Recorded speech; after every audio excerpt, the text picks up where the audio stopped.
Hey guys, hi, welcome back once again. My name is Vaishali and today I'd like to talk about settling and unsettling. And in order to talk about it, I've taken up two bowls, one filled with lentils or pulses, the other that is filled with sand and water. And most of us like the idea, or at least are trained towards the idea of settling down, of settling in. It probably kind of gives us a sense of mental security that once things settle down, we are kind of in a safe zone. We kind of know what to expect and what not to expect. We kind of know what we can see and what we cannot see. And through that, we probably can even speculate on the near or the future. And for all of those reasons, since life is unpredictable, since it is constantly changing, we kind of like the idea of settling down. But how about also thinking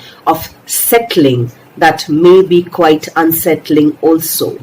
How about thinking of settling down in some context? In order to help us understand this context, I have taken up two bowls over here. Now, one bowl over here is filled with lentils or pulses, and the other bowl is filled with sand and water. And when I had first soaked in these pulses, there were a few grains that had floated on the top. And if I can remember correctly, my science teacher in probably 7th or 8th grade had taught me that the pulses that float above are not the healthy ones. It is the denser pulses that are more nutritious and they settle down, they sink in. And we should allow that to happen so all of the unhealthy or the less nutritious or non-nutritious pulses can float onto the top and we can remove them pretty easily. On the other hand, if I think of this bowl, probably it is the unhealthy segment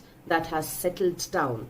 And the more I let it settle down, probably there are chances that the water may get a little purer. Probably not for immediate consumption unless absolutely essential for basic survival. In bowl, the things that stayed afloat were probably less unhealthy, while as the things that settled or sank down may not essentially and necessarily be healthy for human survival, for human beings, for human as an organism. And likewise, it's with our emotional, mental, and physiological states as well. Not everything that settles down may necessarily be healthy, but we may just be a little more unconscious about it.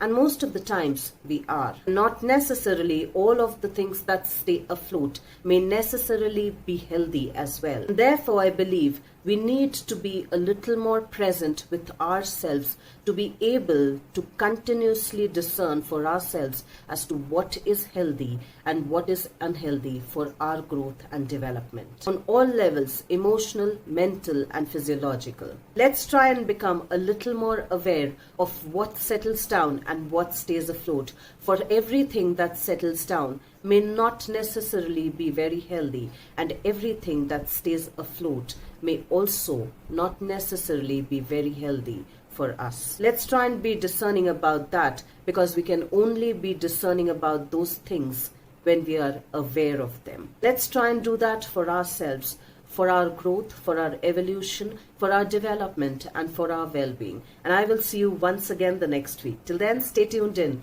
And guys, if you do like the contents of my videos, please do like, share, and subscribe.